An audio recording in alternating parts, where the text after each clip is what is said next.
Friday, where it was officially cheaper than a barrel of monkeys at London Drugs. This is going to have a massive effect for workers in oil and gas and will most likely lead to more layoffs in the sector. Kind of seems like focusing the entire province's economy on this one industry probably wasn't the best idea.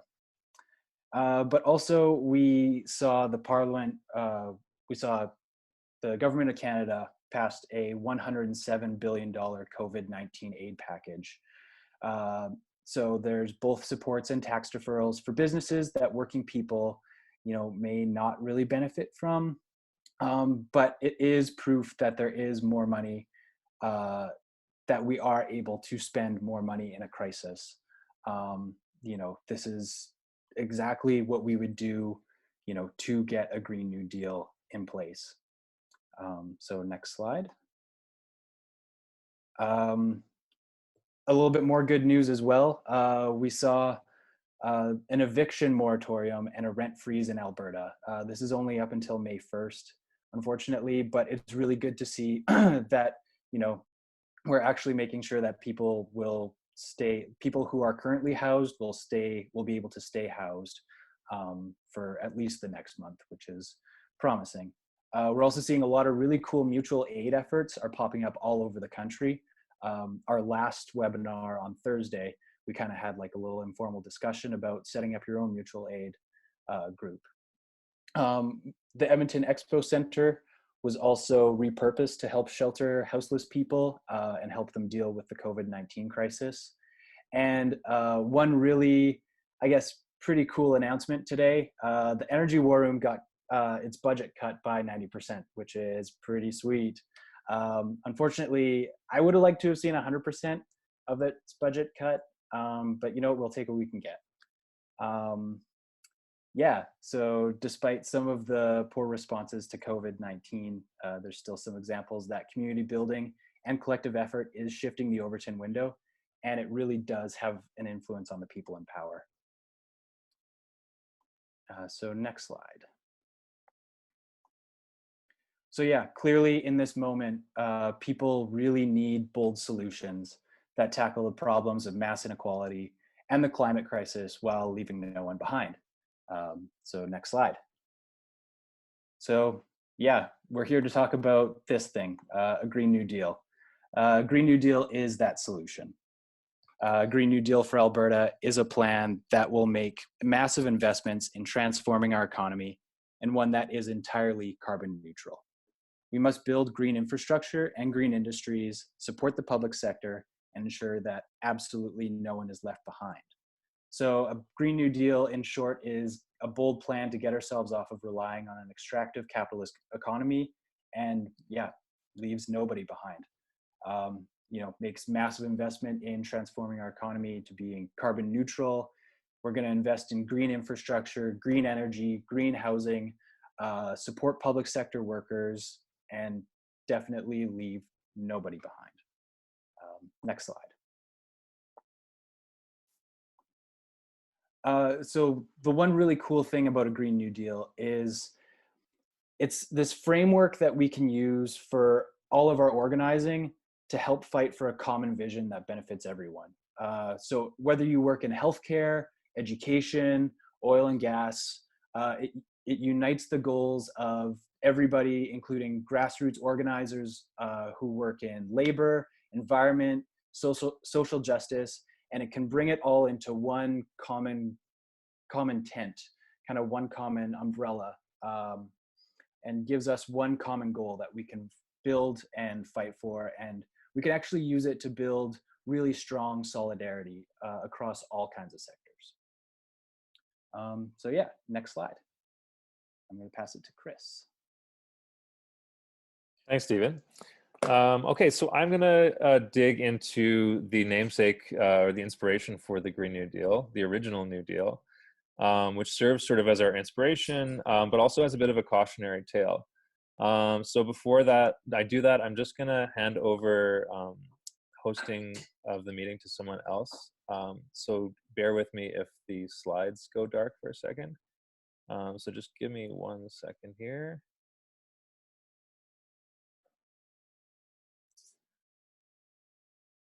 All right. So can everyone still see my screen? Uh, Steven, thumbs up if you can still see Yep, it. we can. Yeah. Yeah. Yeah, we Okay. can see it. Awesome. Okay. Um, so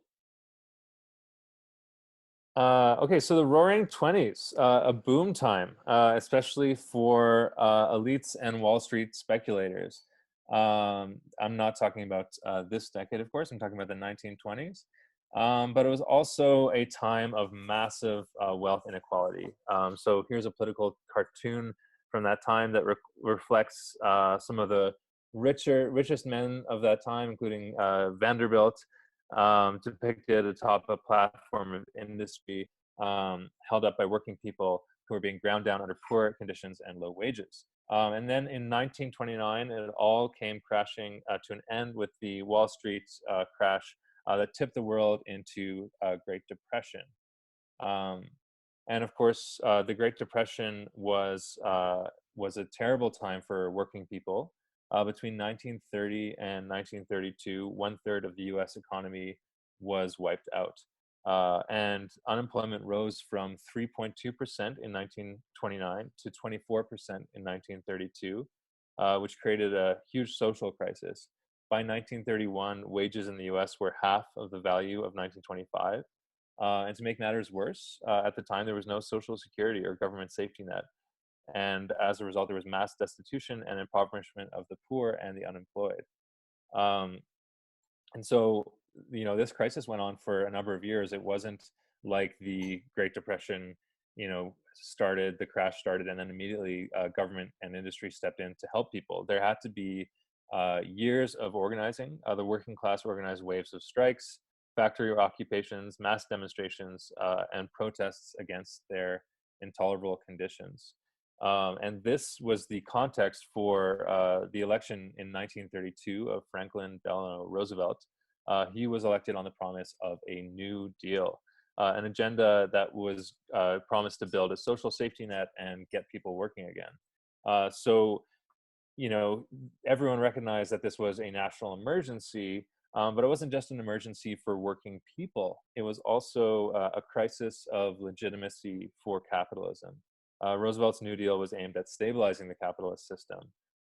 He had no choice but to use capitalism's vast accumulated wealth to make concessions to working class people and workers' movements in order to stave off a full-blown revolution. So that's the background for what became known as the New Deal, which is actually a series of programs that came out over successive years. It included the introduction of Social Security, investment in public works to provide employment for people, so building a network of roads across the country, an electricity grid, hydropower, parks, and also a new set of rules and regulations for the banking system. So there was lots of investment in retraining for workers in government job programs. There was also big, ambitious programs like the rural electrification program. So at the time of the Great Depression, many farmers still did not have electricity, running water. Many of them did not have radio. Were not connected in with sort of the information system of the country. There was also programs in the Rural Electrification Administration that allowed people to get cheap access, low interest loans for farm equipment and appliances. And there was also incentivization, massive incentives from the government for people to get housing, massive public housing projects. And so it allowed people who were destitute to get their foot on the rung of the ladder to start to build wealth. But this is kind of where the cautionary tale comes in. This is a map of what's become known as the redlining system.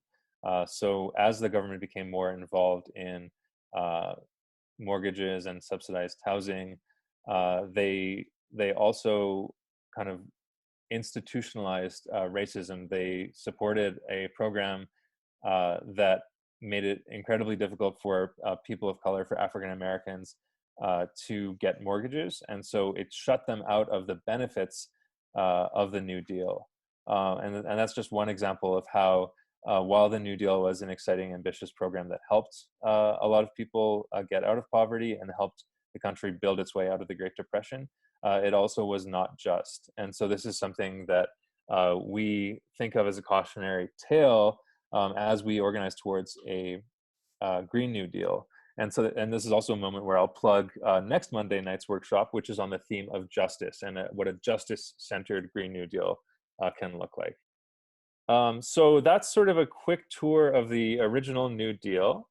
And this is a quote from Mark Twain: "History does not repeat itself, but it often rhymes." So, when you were looking at those slides, you might have been thinking about what's happening today.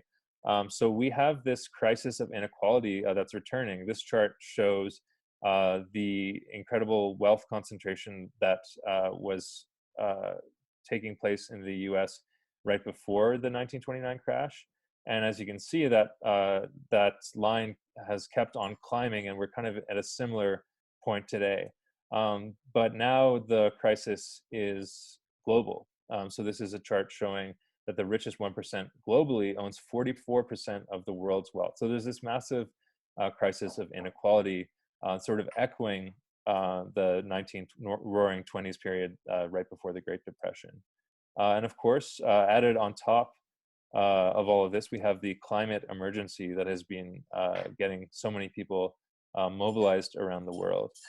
So, we're talking about flattening the curve a lot these days. And here's a curve that we desperately need to flatten as the concentration of CO2 levels globally in that planet's atmosphere increases exponentially.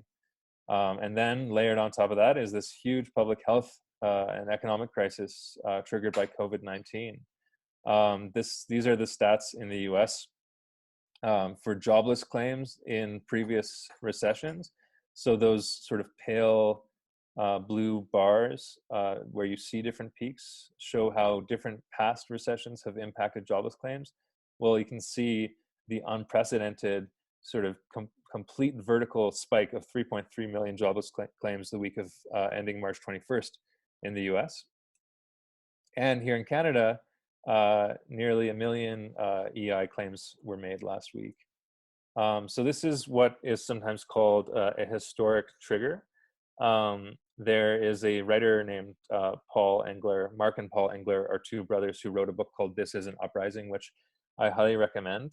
Paul Engler wrote a piece recently about what's happening right now with the pandemic. And he says, there are times in history when sudden events, natural disasters, economic collapses, pandemics, wars, famines change everything. They change politics, they change economics, and they change public opinion in drastic ways.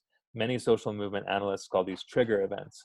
During a trigger event, things that were previously unimaginable become reality as the social and political map is remade. So Stephen was talking a little bit about that at the beginning, how while there's a lot of terrible stuff happening right now, there's also this amazing opening up of possibilities, things that we were told we could never pay for before. Suddenly we're seeing governments opening their purse strings. So this is a terrible crisis, but it's also a historic trigger.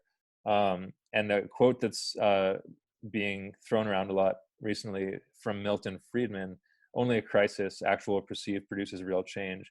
When that crisis occurs, the actions that are taken depend on the ideas that are lying around." So Milton Friedman was a neoliberal, very prominent neoliberal figure, one of the chief architects of neoliberalism. And so he was talking about using crises to claw back reforms and to release the free market from government restraints. But of course, we can take inspiration from that quote as well and think about how this historic trigger and this crisis can be an opportunity for us. And luckily, the Green New Deal is an idea that's lying around right now. It's an idea whose time has come. So we need that bold plan to navigate the intertwined crises of our time. And as Stephen will explain in the next part of the presentation, social movements have been working hard to make the Green New Deal and connected ideas one that is lying around that all of us can pick up and really push for right now. Yeah. So now we're going to talk about like how a Green New Deal is starting to kind of come into fruition and starting to be formed. It's really being shaped and actualized by grassroots groups. It's going to be a Green New Deal will absolutely be won by people getting involved at the grassroots level by building strong coalitions across all sectors. So we're going to discuss a few of the movements that have been organizing to make a Green New Deal a reality and have really put a Green New Deal on the map. So yeah, next slide. So up first, we've got the Sunrise Movement. The Sunrise Movement was launched in 2017 in the United States with the goal of making climate change and the Green New Deal a priority in the upcoming midterm and presidential elections. They organize using a network of hyperlocal hubs made up of young people to build a movement that demands climate action at the scale that's required. They organized to get representatives elected in the 2018 midterms and are currently organizing in the lead up to the 2020 presidential election. The Sunrise Movement also helped Representative Alexandria Ocasio-Cortez and Senator Ed Markey develop and introduce the legislation for a Green New Deal. So next slide. So yeah, a little closer to home. In early 2019, Our Time was launched in Canada to make climate change and the Green New Deal a priority here in the 2019 federal election. Climate Justice Edmonton was very heavily involved in that campaign, and we were the hub for Edmonton. And yeah, by the time the federal election rolled around, every party had something about a Green New Deal. Unfortunately, no party had anything nearly as robust as we demanded, but every single party had something that resembled a climate plan. Even the Conservatives felt compelled to put out a climate response plan. It was completely underwhelming, as one might expect, but it was still really heartening to see that people were beginning to respond to grassroots mobilization. They were really starting to see young people stand up and demand that we meet the climate crisis with the effort and the investment that it truly demands. And Our Time was a key part of that. It helped mobilize young people to participate in marches and demonstrations. It really shifted what was considered politically acceptable in the 2019 election. So some of you might be familiar with the concept of the Overton window. And yeah, the Overton window had absolutely shifted in the 2019 election. Next slide. So yeah, both of these movements used nonviolent direct action and distributed organizing to get their endorsed candidates elected and to start the work to build the Green New Deal. So yeah, Our Time organized to get Peter Julian elected to the federal government. And then on December 13th, he announced that he had submitted a motion M1 for a Green New Deal for Canada. Excuse me. Specifically, M1 calls on the House of Commons to take the position that it is the duty of the government to create a Green New Deal. The motion defines a Green New Deal as a 10-year national mobilization. He used the same pillars that Our Time and Climate Justice Edmonton are currently organizing for. And those pillars are on the next slide. So yeah, these are the 4 pillars that make up a Green New Deal. It's 4 non-negotiable pillars that, demand that a Green New Deal listens to the science. It must respect Indigenous rights. It must create millions of good jobs, and it absolutely has to enshrine dignity and justice for all.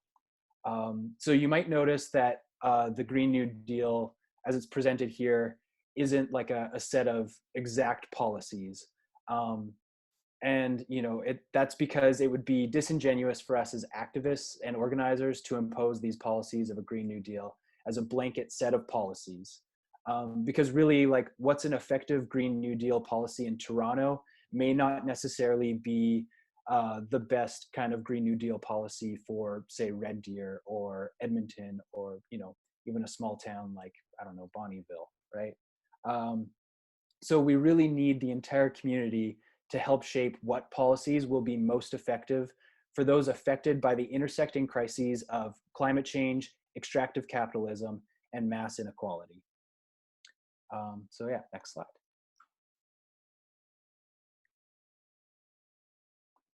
Thank you, Stephen. Um, yeah, so hopefully that gives you an understanding of of the global context of the Green New Deal and how this is being pushed for by social movements all over the world. And Stephen has introduced the sort of the four pillars.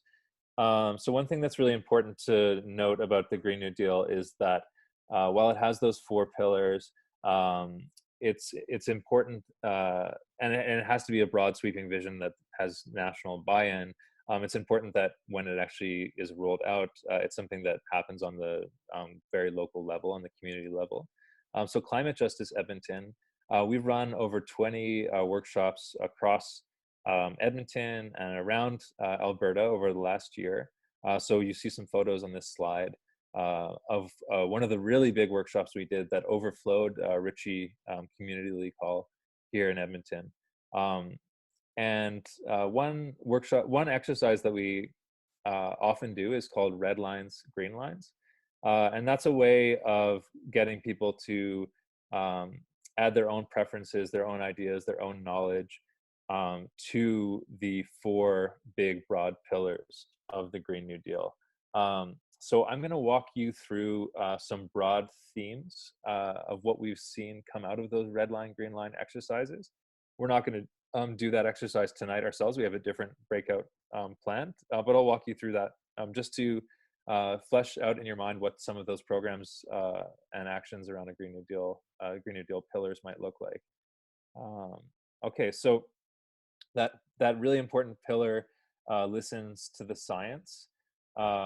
So on the green side of the screen, you'll see that people who participated in our workshops told us that obviously means capping emissions in line with a carbon budget, which we have, and it's been calculated on a city level, on a provincial level, on a national level. It means ambitious timelines around transitioning to renewable energy. Um, it means things like free and good and electrified public transit, and also not just Western perspectives on science, but also incorporating and consulting with Indigenous people to layer in Indigenous knowledge systems. As far as things that would be rejected, would be a hard no or red line. Um, People we've been talking to have pointed out that they don't want to see accounting tricks to make it appear that we're transitioning fast enough when we're not. So, carbon credits and trading and stuff. A lot of people gave us a hard no to things like geoengineering, which have are untested and also can convince people that can buy more time and generally are not necessary. Also, in a similar vein, using promises of carbon capture technology and other technology that's sort of still kind of fictional as excuses for inaction. And then, of course, a red line would be further fossil fuel development. We know that the proven reserves of oil and gas companies today, if those were all extracted from the ground and burnt, we would massively blow past our carbon budget, and we would be in deep trouble. So that's a clear red line as well. And around the pillar of respect for Indigenous rights, some green lines that we would want to run towards as part of a Green New Deal would include actually implementing UNDRIP, the United Nations Declaration on the Rights of Indigenous Peoples. So it's something that the federal government has talked about, hasn't really done anything on. Even provincial governments like BC have voted to declare UNDRIP in their jurisdiction, but their actions have not really fallen in line with that. So actually implementing and adhering to UNDRIP, respecting Indigenous sovereignty and principles of consent, settling land claims, respecting land title, and like I said in the past slide, kind of integrating Indigenous conservation practices, Indigenous knowledge into the Green New Deal. And things that would be hard no's or red lines, tokenizing, so just kind of symbolically including Indigenous people without actually consulting or respecting what's said. Corporate coercion, so we're seeing an example of that right now with the Coastal GasLink project that is being plowed through Wet'suwet'en territory against their consent. Maintaining colonial Eurocentric systems of governance like Indian Act band councils, and treating Indigenous peoples as one homogenous group when that's not the case. Then the third pillar, creating millions of good jobs. This is a really key pillar, I think, for making that case for a Green New Deal, especially here in Alberta, where the Conservatives ran successfully on this sort of hammering home the talking points of jobs in the economy, and they're showing that um, by being slavishly devoted to the fossil fuel industry, they're only leading us to more unemployment and more economic disaster. And so here we have a compelling economic alternative in the Green New Deal, and it's not just about creating jobs; it's about creating good jobs, so unionized jobs, living wages, benefits, expanded Medicare and pharmacare, um, income security, job guarantee, and a retraining guarantee. Um, there's often conversations around how we pay for a Green New Deal. A lot of people that we've talked to have said, well, you fund the transition by increasing corporate and wealth taxes, closing loopholes. Also expanding what is typically considered a green job. So these essential workers that we're seeing in this crisis right now are healthcare workers, teachers, education assistants, education workers. There's so much work that is not typically understood as a green job that is in fact green, low carbon work. Investing in local economies, that especially kind of, I think, is relevant now as we think about food security in times of crisis, in times when the global supply chains might be breaking down. Things that would be red lines, forced labor, unsafe work. We wouldn't be happy with a Green New Deal if it was uh, just about sending people without proper protection to like clean up old oil orphan wells. Um, Public-private partnerships. So um, we built rapid build out of public transit is a huge thing for the Green New Deal, and there's been a lot of Ottawa is one example of a LRT project that has been sort of bungled and a lot of people are unhappy with. Well, one of the reasons why that's gone so poorly is because it wasn't just handled by a government agency; it was a public-private partnership, and those often what they do is they outsource the risk onto taxpayers and they create profit for private companies.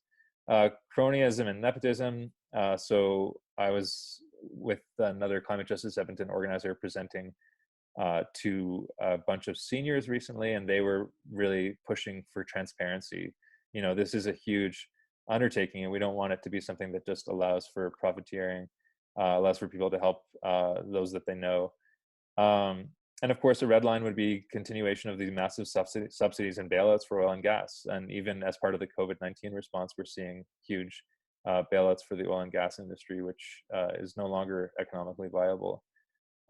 Someone in a workshop that we went to about a month and a half ago in Lethbridge was pointing out that even though um, we want rapid retraining, we want green jobs, we want a jobs guarantee, they don't want to see education commodified and turned into a jobs farm. I think that's something that we've seen enter into the discourse here in Alberta with some of what the UCP has done around our post-secondary education system. Finally, dignity and justice for all. So climate change is going to displace a lot of people around the world. So it's important that as we think about a Green New Deal, we're thinking about what do just migration policies look like? What does good assistance look like for our displaced people? How can we make sure that a Green New Deal creates good net zero housing that is also public housing? It's beautifully designed and accessible for everyone who needs it, which is everyone. Um, Investing in things like investing in bike infrastructure. Again, like as part of the crisis response to COVID, there are cities that have rapidly expanded bike lanes just in a matter of days, just using temporary infrastructure like pylons, because more people are biking now since they're not using public transit as much to avoid getting affected. So we know that these things are possible. Reparations for the global south, electoral reform and better representation in government, local ownership of food and energy production. And then some of the red lines finally would be don't use corporations as the middleman on Green New Deal funding from higher levels of government. Put it directly into impacted communities. Don't predicate the transition on green capitalism, finding ways to sort of profit off the climate crisis. Um, and again, kind of connecting to the earlier part of my presentation on the original New Deal, we have to ensure that a Green New Deal does not further systemic racism that exists in our society today. So how can we dismantle that as part of the Green New Deal? So those are the red lines and green lines. Hopefully that gives you a bit more of a flavor and a bit more texture on the Green New Deal. And now I'm going to pass it back to Stephen. Cool. Yeah. So, a Green New Deal is definitely all of those things, and is this container that we can put so many ideas into and really kind of collect it all together. Um, so yeah, here are a few examples of a Green New Deal kind of already being put into motion. Um, whether it's so that includes the campaign for free transit in Edmonton. This is a campaign that recently got started to make transit fare free. And there's even been some like kind of some wins even recently in response to COVID-19, where the city of Edmonton has just made public transit free for the duration of the COVID-19 pandemic. It's definitely a start, but it's showing that Green New Deal policies like fare free transit are absolutely possible. And when people organize and really push for it, it's totally achievable. We're also seeing projects up in the Fort Nelson First Nation. They've begun work to transform a gas field into a geothermal energy project. This is really cool too, because it's an Indigenous-led project that is going to make massive investment into green infrastructure. This is work that is absolutely possible under a Green New Deal, and is something that a Green New Deal would totally support. We're also seeing campaigns for $15 minimum wages and making sure that minimum wages are an actual living wage. It really falls in line under enshrining dignity and justice for all, which I think is really cool. And yeah, these are just some of the examples of how a Green New Deal is possible. So a Green New Deal is built by people organizing across all sectors, all across the grassroots, and really organizing for the things that they know will create the just society that we need. Yeah. So with all that said, on to the next slide. We're gonna break out into groups and kind of chat with your group on these 3 breakout discussion questions. And we kind of want to like look at the COVID-19, the whole situation that we're in right now. We want to kind of look at it through the lens of a Green New Deal. So some of the questions that we're asking is, what are some of the responses that you've seen to COVID-19 that we can build on as we fight for a Green New Deal? Also, what are some of the responses to COVID-19 that are contradictory to a Green New Deal? And how could a Green New Deal help us handle future pandemic and crisis situations?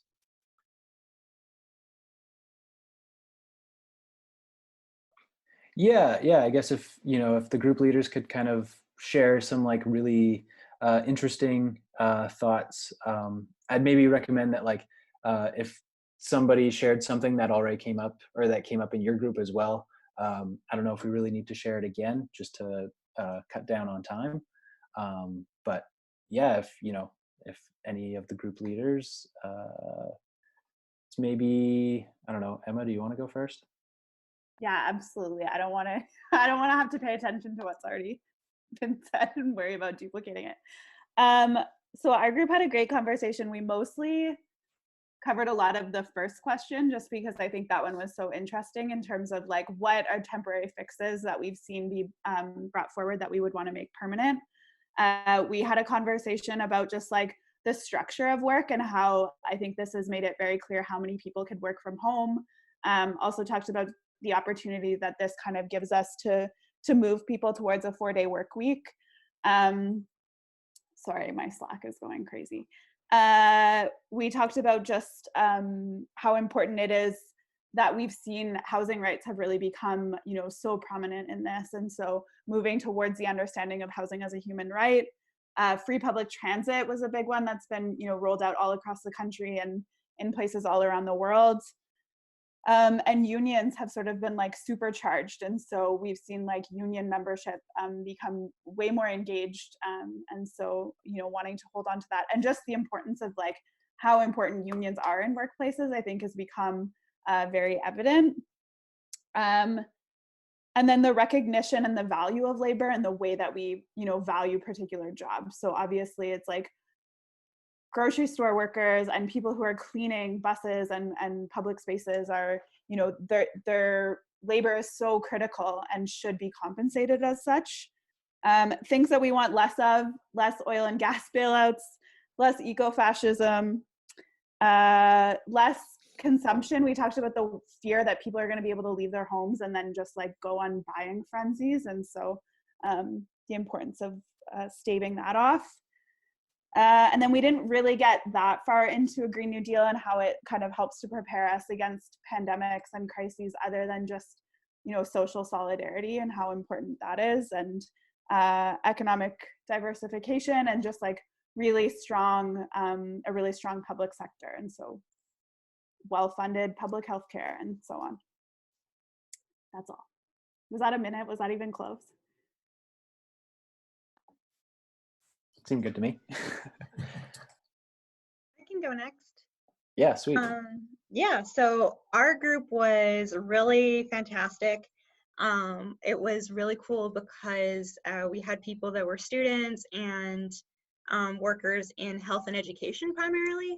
And so we got a care work and low carbon work perspective on the Green New Deal, and especially in industries that have been heavily affected by recent changes.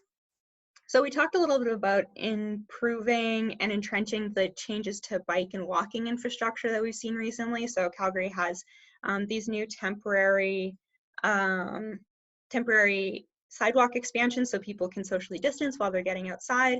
We've also seen expansion of bike infrastructure that's supposed to be temporary but could become permanent in a Green New Deal future.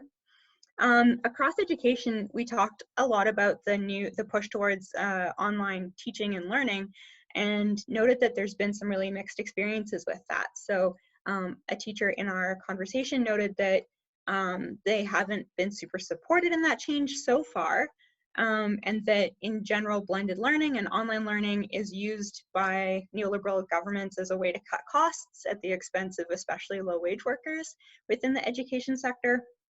But that it's also part of moving towards a 21st century education that speaks to students. And so there's certainly a role for blended learning, which means like a mix of online and in-person learning, but that there should be support for workers within that and for students within that.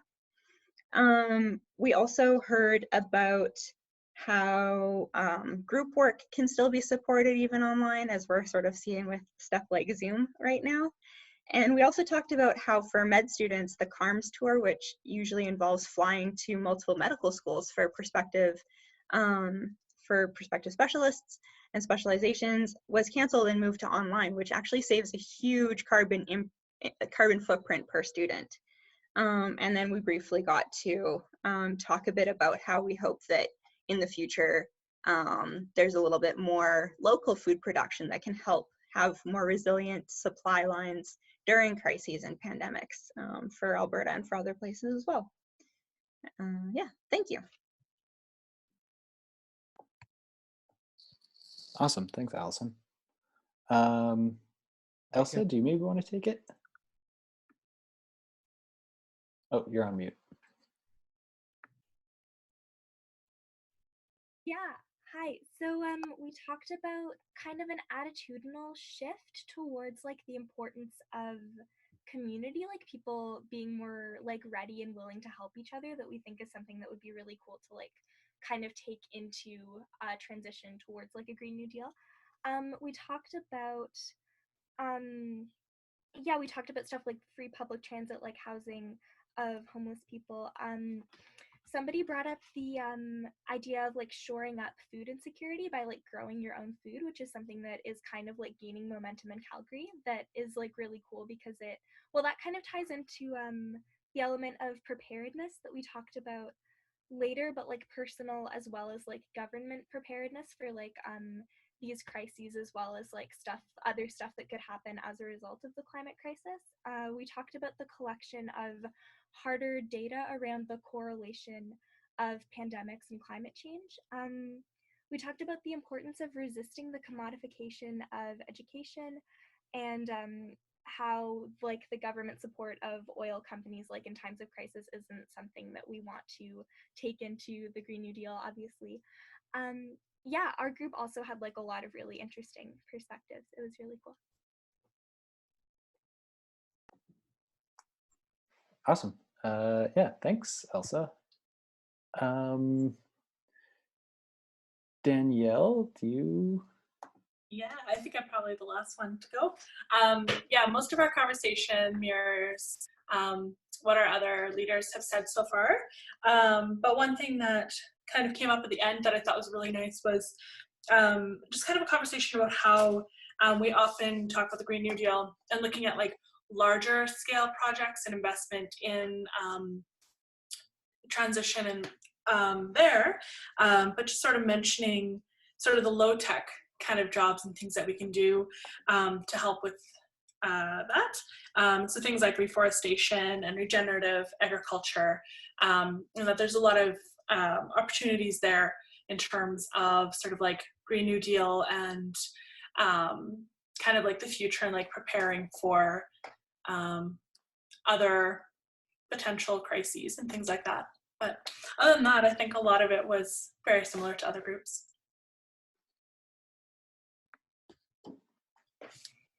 Nice. Chris, did you lead a breakout group? Yes. Sweet. So lots has been covered, but I'll go very quickly. I'm just going to look at my notes, so that might stop my screen sharing for a second. Okay, so we talked a lot about the first question, and a really good point was made about just like how easily social norms can change, right? Which is scary, right? Or it can be both scary and hopeful, right? So immediately, social distancing is something that's catching on, and obviously intense hand washing. And so that gave members of our group a lot of hope. It's a scary time, but also it's like a major crisis that we're all going through together. And it's showing, it's breaking that fear, or it's helping us confront that fear of change, of massive change. Other groups have touched on this, but it just shows how easy it is to mobilize resources and capital when we're in a true crisis. And so we talked a little bit about what is it about, I mean, in some ways it's obvious, like COVID is a very different kind of crisis than climate change. It's not like a slow speed car crash like climate change is, but how can we take some of those learnings and transmit that into the future? So yeah, there was a kind of a mix of optimism, quite a bit of optimism actually in our group. Yeah, someone in our group said this sort of feels like 9/11 except less scary, and in some ways it's more all-consuming than that, but it definitely does feel like the beginning of a trigger moment in history, like a new epoch. Responses to COVID-19 that are contradictory to a Green New Deal. Some of us in the group are talking about how difficult it feels to organize now, like in terms of that sense of going to protests and gathering in public. So maybe I know that that's something that folks from Climate Justice Edmonton are already starting to share on our social media. So maybe that's something we can talk about a bit more in our newsletter and some of our stuff over the coming weeks. Obviously, like an oil and gas bailout is bad. There was a bit of a conversation about like the contradiction of the Green New Deal and climate adaptation requires building denser cities, but how does that prepare us for pandemics, right? Like, is a dense city something that we're going to be more scared of in the future? So I don't know the answer to that. I'm all for density. I think dense cities are the way to go for lower carbon lives. But yeah, is there something that makes us less prepared for pandemics in that case? And then we had about a minute to talk about the third question. But we said, like, in terms of how a Green New Deal society would be better prepared for future crises and pandemics, we're seeing already with the COVID-19 response that we have this amazing capacity for collective action. And Green New Deal society would have an even more enhanced capacity for collective action and response. And I forgot to mention this, but Breezy will be mad at me if I don't mention it. Media reform, independent media. Why isn't that something we're talking about more with the Green New Deal? So if anyone in this chat is really interested in connecting with Breezy about that, he's really passionate about that. So I would be remiss if I didn't mention it. That's our group. Awesome, thanks, Chris. So Chen, you had a group as well. Do you wanna share what your group talked about? It's great to go last because a lot of things has been covered. So I think what Chris just mentioned about the notion of how easy some of the things that previously unimaginable now suddenly becomes imaginable is something that our group talked a lot. Basically, it's kind of unimaginable that, you know, with such short time and mobilization, the federal government started to offer some emergency fund to folks. And why hasn't that been the case in quote unquote normal situations? So I think that's something that our group focused on a little bit. And then in relation to that, some of our group members also talked about the exclusivity of the supporting package. Not everybody are eligible for it. Not everybody can qualify. So I think in terms of a Green New Deal, I think both of you have mentioned the importance of not leaving anybody behind. So that's something that definitely needs to be included in the vision of Green New Deal. And also, some of us mentioned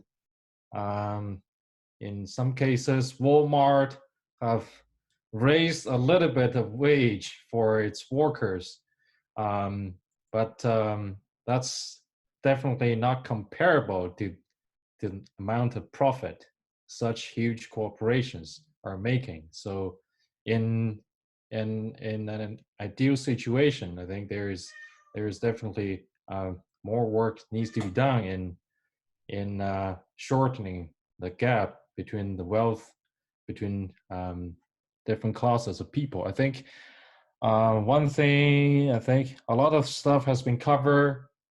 A more robust public sector in terms of health sector and education sector for sure.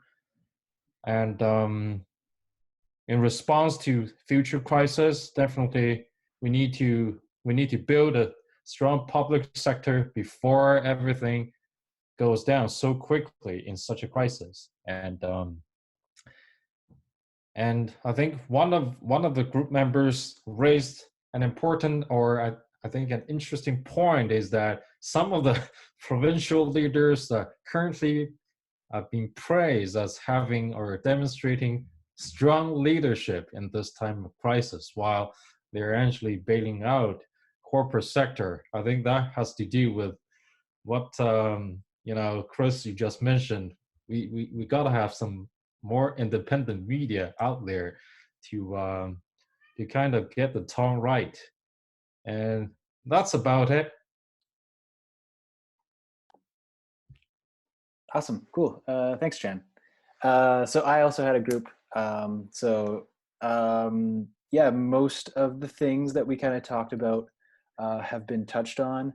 The sudden mobilization of money all of a sudden in a crisis, is something that people kind of got excited about, and just like the huge scope. People also noted the kind of like climate impacts that this has had, with people staying home and reducing their consumption a little bit more. We've seen, smog in certain areas being reduced, which has been, a nice benefit. But also, people have noted like a raising of like class consciousness almost, that people are really starting to see the divide between, like the really stark divide between the rich and the working class, and really, it's really coming to light the mass inequality that we have right now in our system, and people are getting mobilized by it. Some of the things that people wouldn't want to see in a Green New Deal that has come up in COVID-19 has been the environmental regulation rollbacks that have kind of quietly been put in the U.S. almost in a shock doctrine type manner. We also talked a little bit about like how closing the borders has been a pretty unfortunate response to COVID-19. Yeah, no war but class war. Thanks, Trevor. Yeah, I think, just like how, in the future, a Green New Deal, by building a really strong, robust public sector is, whether that's in healthcare or education, housing, also, making sure that if we have lots of good unionized jobs that, that will 100% help us have much safer work, whether it's in a pandemic or just day to day. Yeah, I think that's it. I think we got all the breakout groups got to share. Yeah, speak now if you facilitated one. I think Yeah, that's everyone. I think I got everyone. Nice. Sweet. Well, yeah, next slide. Do you want to do this one, Chris? Sure. Also, hello to Elsa's cat. And any other cats that people want to show on screen, you can do that now. Okay, so it's now 20 after 8, so I'll just kind of read off these next steps, and if anyone wants to hang out and just have a free-form discussion until 8:30, I'm happy to stick around. So the next virtual event that Climate Justice Edmonton is going to do is this Thursday evening. We're going to try online office hours this week, so we're not going to have much of a programmed discussion or a theme. It's just a chance to hang out online with some Climate Justice Edmonton organizers. It's especially a good one if you're not sure what the next step is, if you want to maybe get more involved with us and maybe want to have a chat about our different working groups. The next Green New Deal webinar is going to be on Monday, April 6th at 7 p.m. I highly recommend that one and the entire series if you can swing it. It's on the theme of justice. Danielle is waving her hands. Danielle, you're going to be one of the co-presenters for that one. So that one's really important for kind of building on and further understanding this idea of a just transition. And we have a reading list that we're going to be sending out for even more information on a Green New Deal. So I believe our next e-newsletter is going out on Wednesday. So that will have a link to the reading list. We'll share it on our social as well. I guess go ahead. Yeah, one quick plug for the reading list. Right now, Verso Books has a bunch of Green New Deal ebooks that they're giving away for free. So yeah, one of them is Planet to Win is one, right? Yes, A Planet to Win by Kate Aronoff and friends. And yeah, and a couple people. And the other one is a Green New Deal. The Case for a Green New Deal. Yes. I think? Yeah. Yeah. By Anne Pettifor. Yeah. Yes. Yeah, and a bunch of other stuff. Yeah, so get nerdy with the Green New Deal. So that's Verso Books, VERSO for people who don't know. And I think that ebook deal is going for the next 2 days. Thanks, Stephen. Yeah, it ends on Wednesday, so act fast. Yeah, act fast. Follow Climate Justice Edmonton on social media if you don't already. One of our superpowers is that our online trolling of the oil and gas war room has successfully given them an almost mortal blow today with their budget going down by 90%. So we take full credit for that. So yeah, you should follow us on social media. And I guess my final plug, it's not on here, is if you are excited about this and you're not yet involved with Climate Justice Edmonton, it's a wonderful group of people, and we are always interested in growing our ranks. There's lots of work to do. So we have a working group that focuses on the provincial level and the idea of a Green New Deal for Alberta. And then there's also the Free Public Transit Working Group that's working on more on the municipal levels. So You can reach out to climatejusticeedmonton@gmail.com. You can reach us on social and subscribe to the newsletter, and join our office hours on Thursday night. So yeah, that's the end of our slides. But yeah, like I said, I'm happy to stick around until 8:30 if people want to kind of have a free-form chat. Chris, can we just give 1 second to Alan, actually? Of course. Alan, you should be able to come off mute, I think.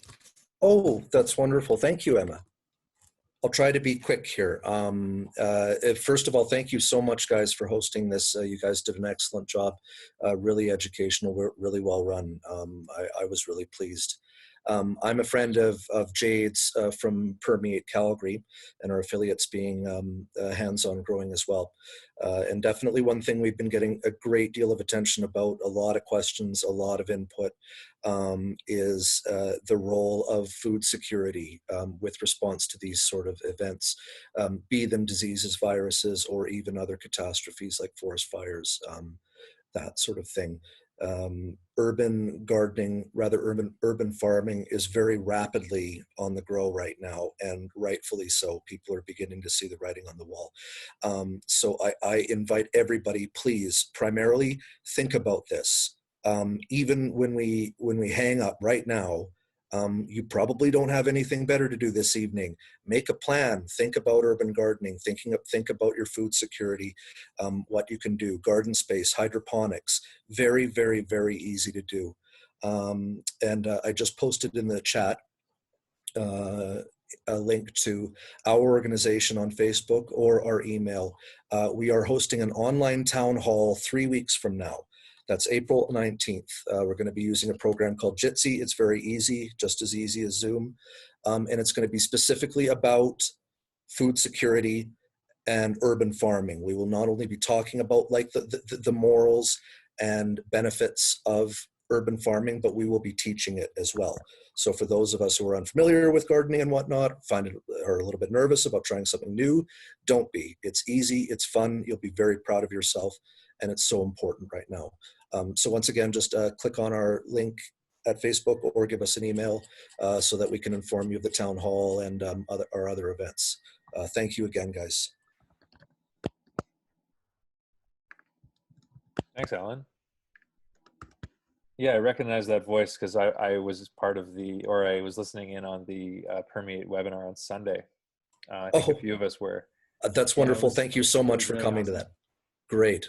I'm so happy to hear that. Yeah, Joy did a fantastic job of moderating and everything too. Yeah, great team. So thanks, guys.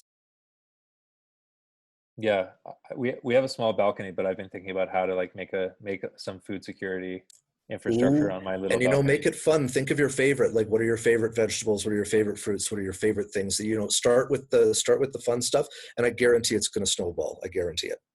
That's great. I'm thinking the way that we've been doing it is we're not planting the really cheap stuff that will be easy to get in the midst of a pandemic, and so we're going for the high quality, expensive goods. Yeah, and things that might come from places that are not as able to send their products here due to, so like regionally or anything like that. Yeah, those are all great thoughts for sure. And Alan, you work in oil and gas, right? So you have that in common with Stephen.